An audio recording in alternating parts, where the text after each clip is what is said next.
All right, we're going to dig into quite a bit of news. All of the cut downs are happening for these rosters. As long Which they are wild now because it's not like it's not the stair step down. It's you have all these players that like, okay, this day we have to go from 93 to 53, and I believe that is something correct. like that. Yeah.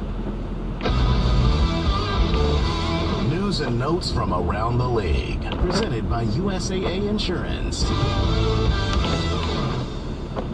All right, I mentioned it earlier. Kyler onto the reserve PUP to start the season, missing at least 4 games. They released Colt McCoy. We talked about the quarterback situation. It's gross. All right, the Seahawks. Rookie wide receiver Jackson Smith-Njigba, who just underwent surgery to repair a small broken bone in his wrist, expected to begin the season on the active roster, so not on the PUP. That does not mean he's playing in week 1. That is great news. What it does mean is that they expect him to be back before week 4. And that is very important because Mike pointed out Seattle has a week 5 bye week. So there's always the fear. Yes. It was like, will he be back for week 1? I'm not sure. He might not be ready to start the season. Timeline it seemed like he wouldn't be. But we were afraid that if it got close to their bye week, then it would be like, well, now they're just going to hold him, rest him, make sure he heals up, and we won't see him until week 6. That's too far to make him still a valuable draft pick for where he's going to draft. But this news says he will probably be back week 2 or 3.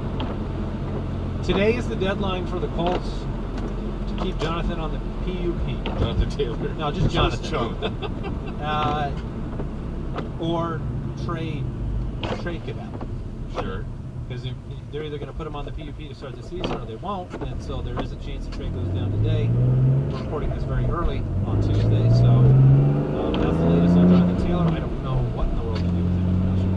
Yeah, I mean, hopefully you can just wait a few more hours and figure this out, because this is a pretty big deal. If he goes on the PUP, that means that we have a clear and definitive answer to whether or not the ankle issue is still an issue. But the ankle issue that should not have been an issue come training is still an issue to where you can't play games. I move him significantly down. And then, if you get a trade, Eagles, Dolphins, any of those rumored rosters, I mean, that changes everything for those teams. And people are drafting, and then all of a sudden, I don't know, even different players are going to be, different fantasy players are going to be disappointed. Traylon Burks back to practice. Okay, great. Okay. Dalvin Cook practicing. He's been a very interesting potential selection in drafts. Like you see him there, and I haven't pulled the trigger yet, but there's definitely a spot where I will. Yes, Even if I get